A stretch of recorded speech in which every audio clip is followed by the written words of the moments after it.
Our goal today is to talk about order-disorder transitions, but in order to get there, we're going to need some background. This is the Gibbs free energy.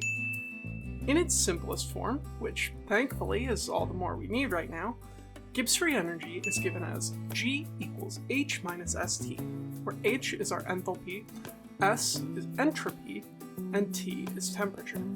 In order for a material to change phase, this quantity must go down. That can happen in one of two distinct ways: a decrease in enthalpy, or an increase in the temperature-entropy product. Order-disorder transformations are all about which one of these two terms is dominating a phase change.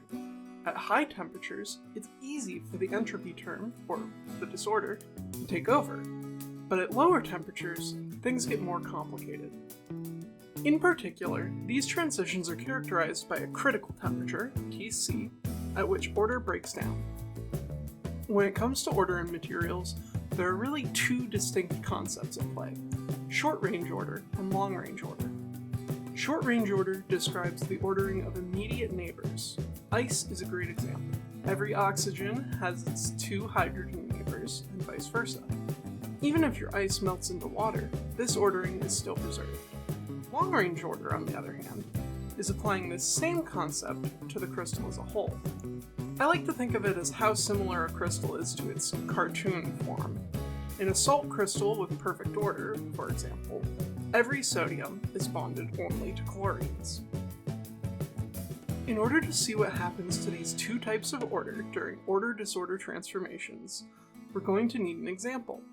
This is copper gold, aka rose gold. We need this example because order-disorder transformations behave differently for different material ratios. For an AB mixture, that is 50% gold, 50% copper, which, by the way, is 12 karat rose gold, apparently, the transformation is second order. Mathematically, this means that it results from a second derivative of our Gibbs free energy. Physically, that means the phase change is triggered by a discontinuity in something like heat capacity. When this happens, both long and short-range order decrease smoothly as temperature increases.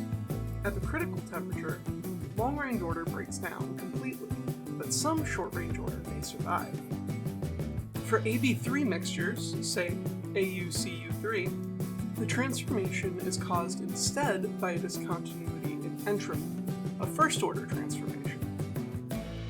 Order still decreases smoothly until the critical temperature, but moving above that temperature results in a sharp drop-off.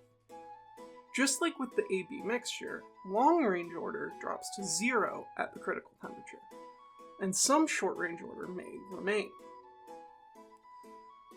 The difference is the sudden drop-off in long-range order, rather than a steady decline.